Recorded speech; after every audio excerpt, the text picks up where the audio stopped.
Keep this thought handy. When you feel a fit of rage coming on, it isn't manly to be enraged. Rather, gentleness and civility are more human and therefore manlier. A real man doesn't give way to anger and discontent, and such a person has strength, courage, and endurance unlike the angry and complaining. The nearer a man comes to a calm mind, the closer he is to strength. Marcus Aurelius. Something may happen today that upsets you.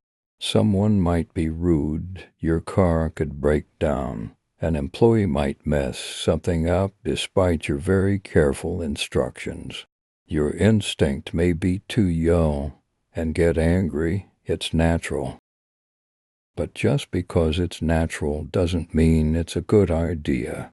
Remember Marcus Aurelius's observation. How much more harmful are the consequences of anger than the circumstances that arouse them in us? Ailing might make you feel better for a second, but does it actually solve the problem? Of course not.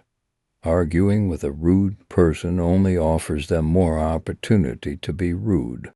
Getting worked up over car trouble doesn't fix the car.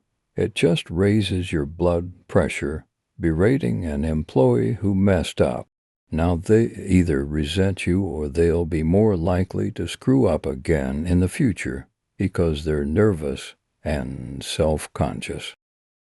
As Seneca wrote in his essay on anger, the best plan is to reject straightway the first incentives to anger, to resist its very beginnings, and to take care not to be betrayed into it.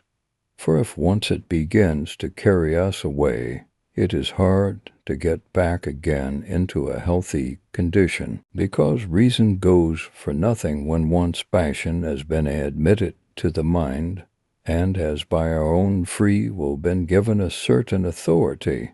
It will for the future do as much as it chooses, not only as much as you will allow it. The enemy, I repeat, must be met and driven back at the outermost frontier line.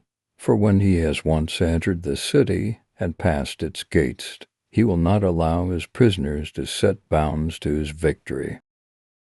Your feelings are choices. You choose anger over calm. You choose fear over courage. You choose misery over joy. Which choice is more productive? Which punishes the chooser and which punishes the circumstance? Remember, circumstances do not change as a result of how angry you get at them, because circumstances are not people. Stop wasting your time or breath getting angry at things that are utterly indifferent to your feelings. Stop thinking that emoting at inanimate objects or situations or entities is going to change anything. It's like that saying about taking poison and expecting the other person to die. You're not helping anything.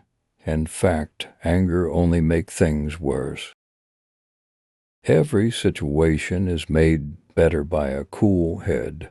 Even powerful people who know that anger is a powerful and effective tool will tell you that there is a big difference between deliberately expressing your frustrations to make a point that motivates someone to defend yourself and flying off the handle. Without the ability to recognize and direct your emotions, you become a slave to them. If this is the only thing you take from Stoicism, even if you ignore all the other great teachings, this one is enough to keep challenging you for a lifetime. It's got enough value in it to change you for a lifetime.